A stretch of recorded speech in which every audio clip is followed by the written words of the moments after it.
এই যে আমি চালের গুঁড়ো কিনে নিয়ে এসেছি, এটা আতপ চালের গুঁড়ো আর এইটাই সিদ্ধ চালের গুঁড়ো। আমি এই আতপ চালের গুঁড়োটা গুলে নেব।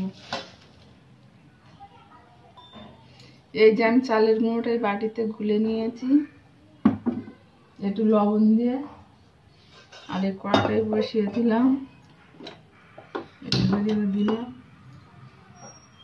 আর এই কাপে আমি সাদা তেল নিয়েছি, আর এইটা দিয়ে বেগুনের এই বড়াটা দিয়ে আমি তেলটা নিয়ে কড়াইতে মাখিয়ে দেবো।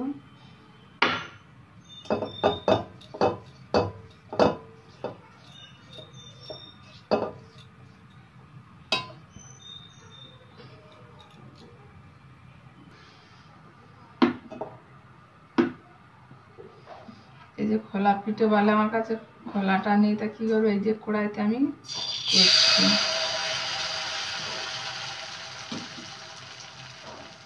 এই ঢাকাও দিয়ে দিলাম।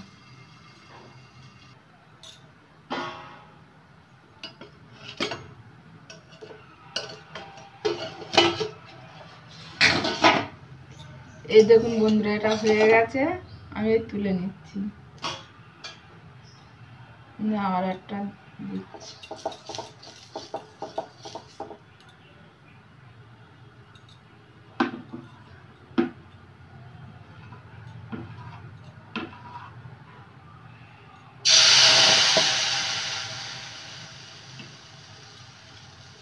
আবার একইভাবে আমি ঢাকা দিয়ে দিলাম।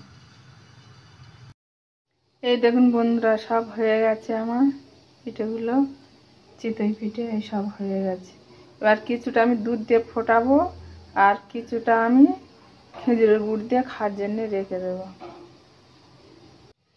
এই দেখুন বন্ধুরা, আমার চিতই পিঠে সব হয়ে গেছে, আর কত সুন্দর দেখতে হয়েছে দেখুন।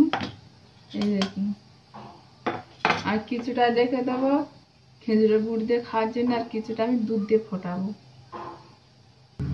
বন্ধুরা, এই দুধের কড়াটা আমি বসিয়ে দিলাম। এবার এটা গরম হয়ে গেলে চিনি দিয়ে এই চিতই পিঠেগুলো আমি ছেড়ে দেবো এক এক করে। বন্ধুরা, আমার দুধটা ফুটে উঠেছে, এবার আমি চিনিটা দিয়ে দেবো। আটটাই দিয়ে দিলাম।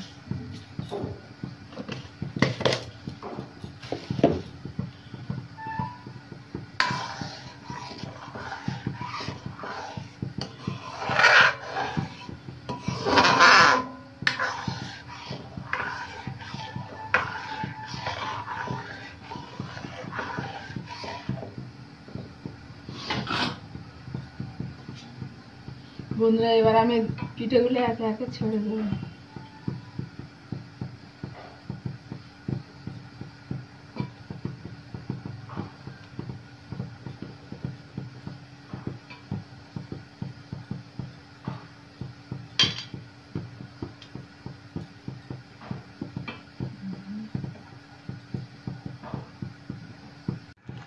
বন্ধুরা, আমার এটা হয়ে গেছে, আর এই দেখুন কি মোটা হয়ে দুধের সরটা পড়ে গেছে। এবার আমি অফ করে দেবো, দিয়ে নামিয়ে নেবো। অফ করে দিলাম।